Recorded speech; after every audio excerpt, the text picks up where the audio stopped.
A infância de Jesus, segundo o Evangelho, e as revelações de Ana Catarina Emmerich. Continuação do capítulo 11, segunda-feira, 24 de dezembro. Em volta das tendas dos santos reis foram se juntando muitos pobres da cidade e arredores, e vi que os viajantes, por todos, distribuíram artigos de vestuário e grãos de metal precioso. Soube que nas suas terras era esse o costume dos dias faustosos. Particularmente me comoveu a caridade que usaram para com algumas velhinhas pertencentes às famílias dos pastores, curvadas e pobres, que vestiam com ricos tecidos de lã e ramagens. À tarde, quando fizeram na gruta as suas despedidas ao menino e sua mãe, vi que esta entregou como lembrança ao rei Mensor o véu que a envolvia, e ela e a Jesus, a hora em que, na véspera, ali tinham dado entrada em adoração. Cheios de reconhecimento e chorando de alegria, retiraram-se para suas tendas, levando com eles aquela preciosa relíquia. Em breve todos se encontraram reunidos em volta do terebinto para as cerimônias da sua religião, sendo já hora avançada quando se recolheram para dormir. Foi por volta da meia-noite que vi um mancebo resplandecente aproximar-se dos reis adormecidos sobre tapetes e avisá-los de que deviam partir sem demora, tomando pelo deserto de Engade o caminho ao sul do Mar Morto. Em poucos momentos, desarmaram as tendas e carregaram de bagagens os camelos e restantes animais da caravana. Reconhecendo o perigo que ameaçava o menino, não partiram dali sem convidarem São José para que os acompanhassem com Jesus e Maria para suas terras, onde estariam ao abrigo de toda a perseguição. Seguindo de Belém, tomaram o caminho do sul, acompanhados daquele mancebo que, a certa altura, os dirigiu pelo deserto, já na direção do Oriente. Terça-feira, 25 de dezembro. A passagem da extensa comitiva dos Reis Magos por Belém deu aso a que toda a cidade falasse deles e do menino nascido na gruta. Enquanto alguns metiam os viajantes na conta de aventureiros e homens supersticiosos, lastimavam-se outros por terem recusado hospedagem à Sagrada Família quando havia um mês chegava à cidade. Contudo, alguns, mais ponderados, conjugando as aparições de que os pastores foram testemunhas e o aparecimento destes homens, bons e caritativos, oferecendo dádivas a um menino, nascido no meio de tantos sinais, perguntavam se esse recém-nascido não seria designado por Deus para grandes destinos. As autoridades intervieram e, reunindo numa praça os homens da cidade, proibiram-lhe as visitas ao acampamento daqueles a quem chamavam aventureiros do Oriente. Em conciliábulo secreto, tinham resolvido, talvez por instigações de Herodes, encerrar os principais da comitiva nas prisões que ficavam por baixo da sinagoga. Vi também São José, depois da retirada dos magos, respondendo a várias perguntas que lhe dirigiam os judeus velhos, como da segunda vez que foi chamado, lhes entregasse algumas peças de ouro que os reis haviam oferecido ao menino, deixaram-no ir em paz. Na tarde do mesmo dia, vi chegar à gruta São Zacarias, vindo de Hebrom. Era a primeira vez que visitava a Sagrada Família e com a Santíssima Virgem lhe entregasse o menino, apertou-o ao coração e, chorando de alegria, entoou um hino em seu louvor. Quarta-feira, 26 de dezembro. O dia de hoje foi de alegria e contentamento na gruta, devido não só à presença de São Zacarias, que de tarde retirou para Judá, como ao regresso da Santa Ana com a filha mais velha, Maria Eli.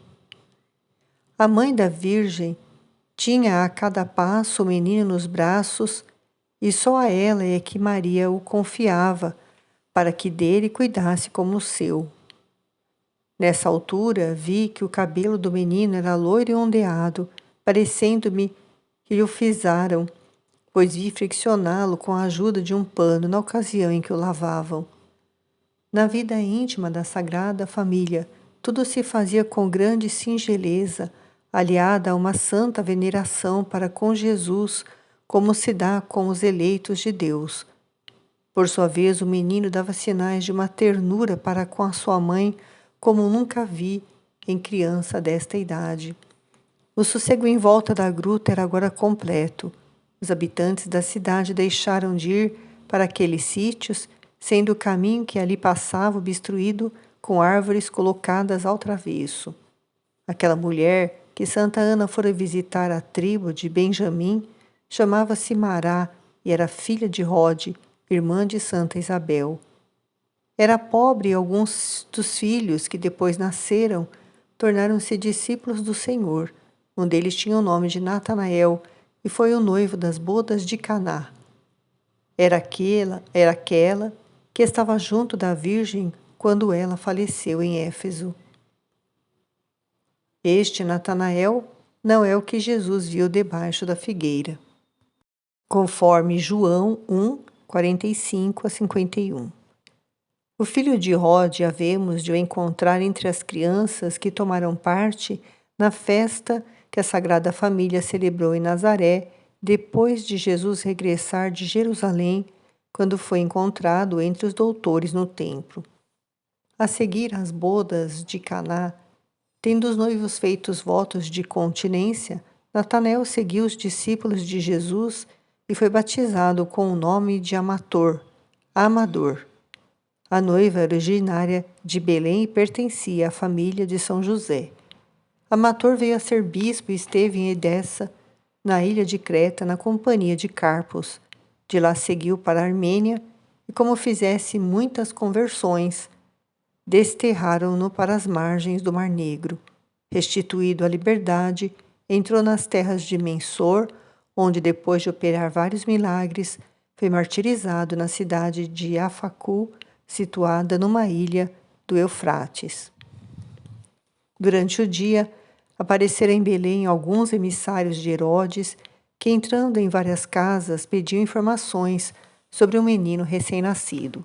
Interrogaram com instância uma mulher judia pertencente a uma das principais famílias que havia pouco dera à luz a um menino. Tendo já informações de que na gruta estivera uma gente de baixa condição, nem lá sequer apareceram. Enquanto esses fatos se passavam na cidade, a Sagrada Família, prevenida por 2 dos pastores, retirava-se para a gruta de Maraá, onde todos ficaram. Decorreu a noite no meio de cuidados, e como de manhã chegasse boatos da aproximação dos homens de Herodes, São José tomou o menino, envolveu-o no próprio manto e levou-o para outro lugar, ficando Jesus durante esse tempo separado da mãe.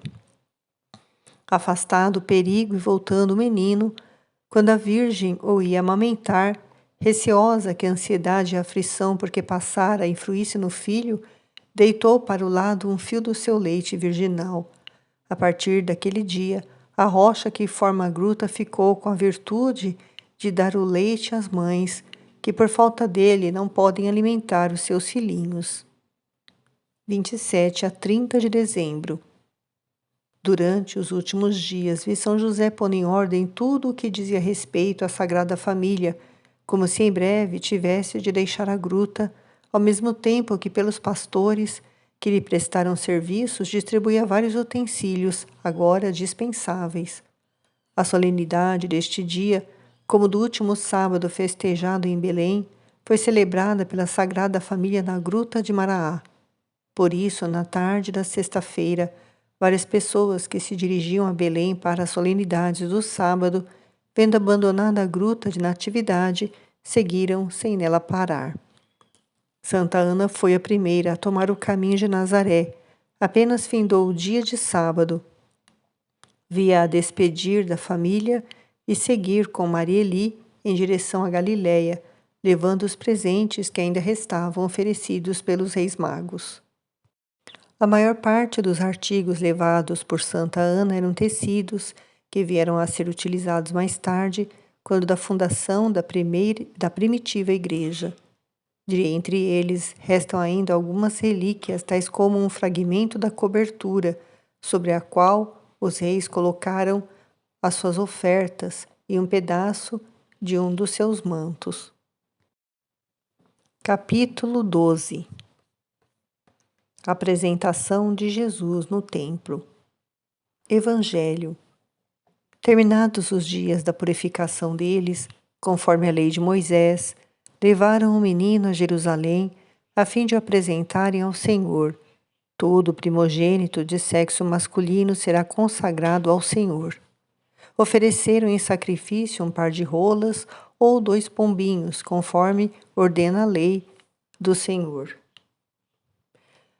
Havia em Jerusalém um homem chamado Simeão. Era justo e piedoso. Esperava a consolação de Israel e o Espírito Santo estava com ele.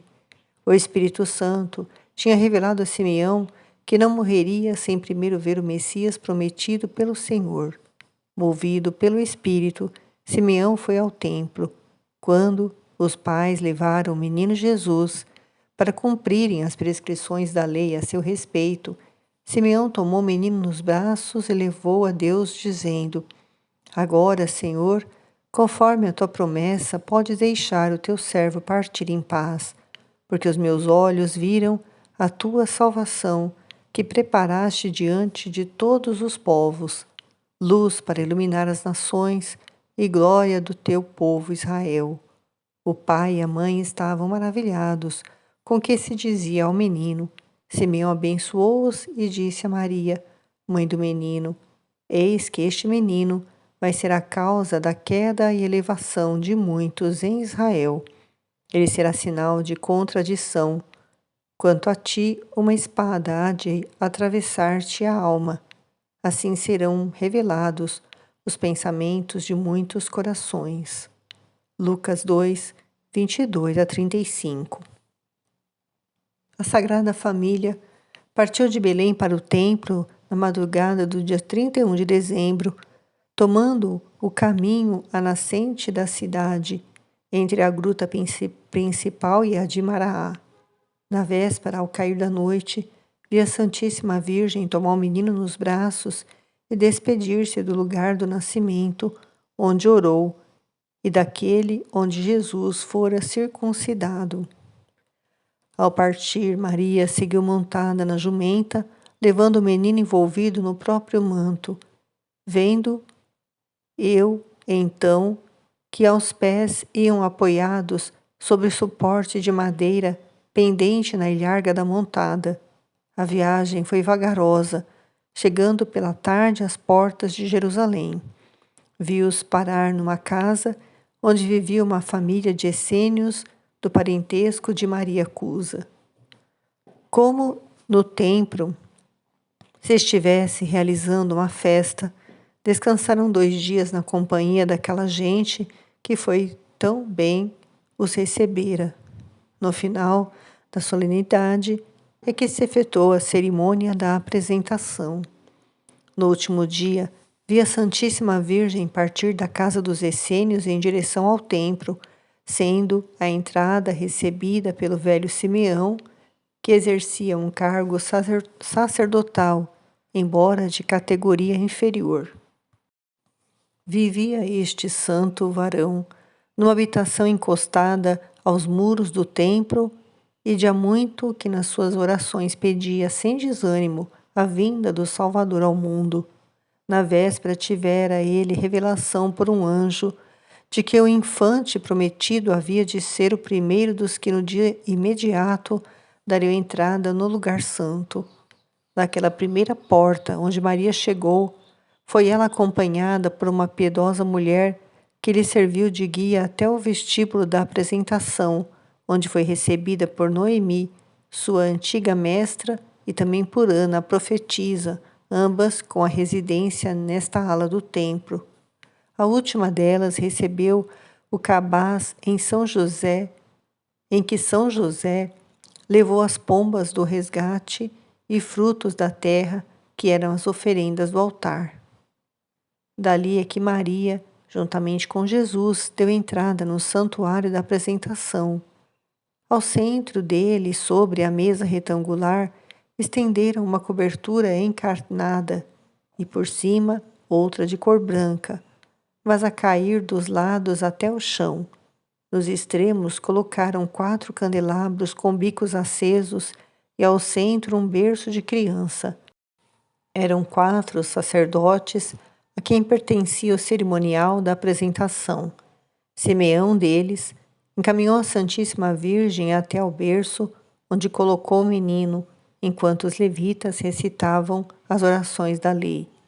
As ofertas, que além dos pombos e frutos já referidos, eram acompanhadas por algumas placas de ouro, dádivas aos reis magos, foram colocadas no altar chamado das oferendas.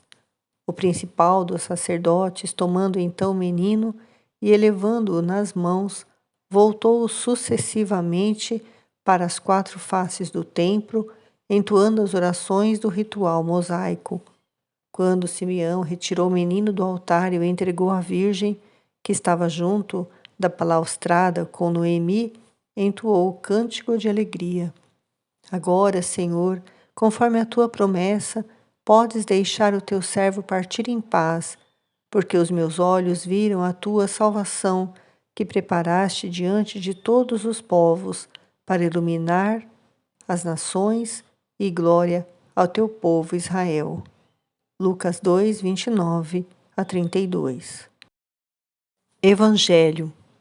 Havia também uma profetisa chamada Ana, de idade muito avançada. Era filha de Fanuel, da tribo de Asser. Tinha se casado muito jovem e vivera 7 anos com o marido. Depois ficou viúva e viveu assim até aos 84 anos. Nunca deixava o templo, servindo a Deus dia e noite, com jejuns e orações. Chegou nesse instante, louvava a Deus e falava do menino a todos os que esperavam a libertação de Jerusalém.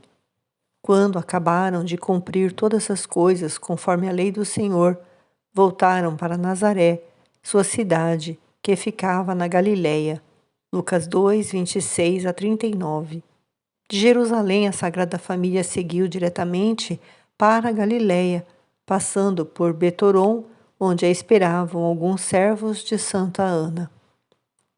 Esta cidade é a mesma onde a Virgem ficava 2 dias, a data em que foi levada para o templo. Simeão tinha 3 filhos e a sua mulher estava ainda viva ao tempo da apresentação do Senhor. Os filhos, que eram todos empregados no templo, tornaram-se amigos de Jesus e dos seus discípulos, em cujo número mais tarde foram incluídos e prestaram grandes serviços aos fiéis, particularmente nas perseguições que se levantaram depois da ascensão do Senhor. Foi um deles quem preparou o cordeiro pascual destinado à ceia de Quinta-feira Santa. Simeão era ainda do parentesco de Seráfia, que depois recebeu o nome de Verônica e também de Zacarias. O filho mais velho devia ter 40 anos ao tempo da apresentação e o mais novo 20. Ao regressar à casa, o velho Simeão encontrou-se doente, embora animado de grande alegria e contentamento. Chamando para junto de si a mulher e os filhos, falou-lhes da salvação de Israel e de tudo o que o anjo lhe anunciara e se passou no templo. Agravando-se o mal, veio a expirar, rodeado de alguns sacerdotes e parentes que oravam junto ao leito. Assim que faleceu, foi o corpo levado para cima de uma prancha de madeira e coberto com lençol. Assim, resguardado da vista, procederam à lavagem do cadáver utilizando uma esponja. A água, passando pelos orifícios da madeira, era recolhida numa bacia de cobre. Terminada esta primeira cerimônia, vi aplicarem-lhe umas folhas ainda verdes que, devido à umidade, ficaram aderentes ao corpo, sendo finalmente tudo enchumaçado com molhos de mirra. Fim desta operação, envolveram-lhe num lençol de linho, apertado fortemente por ligaduras, sendo na tarde do mesmo dia transportado numa tábua de rebordos e sem cobertura, acompanhando-o alguns homens de luzes acesas. O sepulcro fora aberto na encosta fronteira do templo. Vi o interior da câmara funerária muito semelhante a que São Bento mandara abrir no primeiro mosteiro que edificara. As paredes eram, na face interna, revestidas de ornamentos resultantes da aglomeração de pedras coloridas, representando figuras de estrelas e flores. A cela da Virgem no templo apresentava igualmente figuras deste gênero. No túmulo de Simeão, o espaço interior, sendo reduzido, dava margem apenas para que os homens pudessem circular em volta do cadáver. Reparei também que, ao conduzirem o cadáver, seguiram todos a passo acelerado, mais depressa do que nos nossos enterros de hoje. Em casa de Santa Ana. As pessoas que desde Betoron acompanharam a Sagrada Família seguiram em direção à Galiléia, chegando finalmente à casa de Santa Ana, não longe do vale de Zabulão, onde continuava a morar esta bem-aventurada.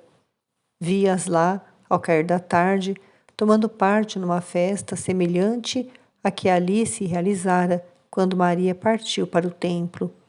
Toda a família e pessoas da vizinhança acolheram o menino com satisfação e grande alegria, mas sim os clamores ruidosos, como era costume em datas festivas.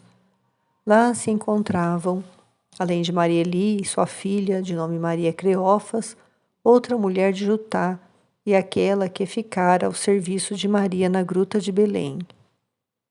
Terminada a festa, vi São José carregar 2 ou 3 jumentas de vários artigos empacotados e tomar pouco depois o caminho de Nazaré.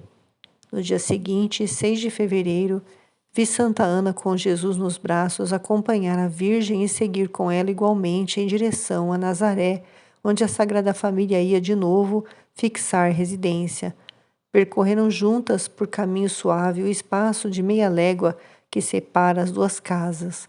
Apesar de viver em Zabulão, aquela boa mãe não esquecia a Sagrada Família, que ficara residindo em Nazaré, enviando-lhe com frequência artigos de alimentação.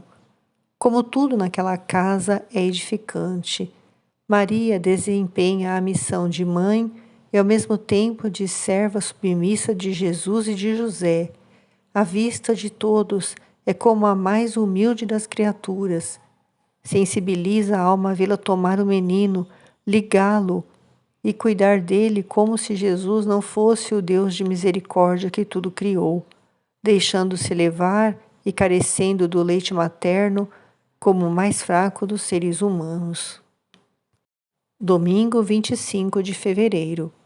Do ombro da Santíssima Virgem pendia-lhe um rolo de fio de lã que 2 agulhas, ambas de osso, iam transformando no vestuário que se avolumava sobre o joelho.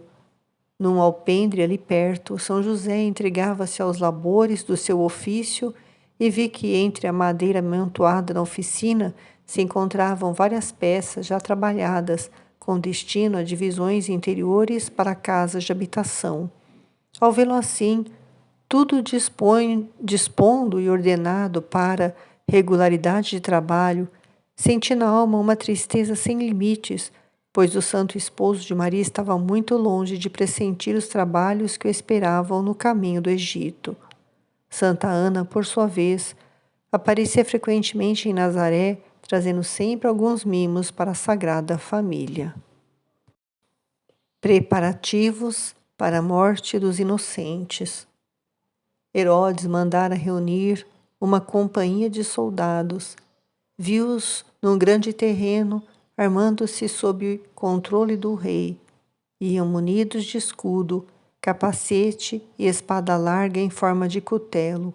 Alguns eram portadores de lança e usavam as pernas cingidas por tiras em forma de ligadura. No dia 26, vi de novo Herodes rodeado de escribas e doutores que pareciam ler em rolos de pergaminho, visivelmente perturbado, como no dia em que os magos o interrogaram sobre o lugar onde acabava de nascer o Salvador. O velho rei deu ordens secretas aos soldados que dali foram ocupar 3 das principais cidades indicadas pelo príncipe.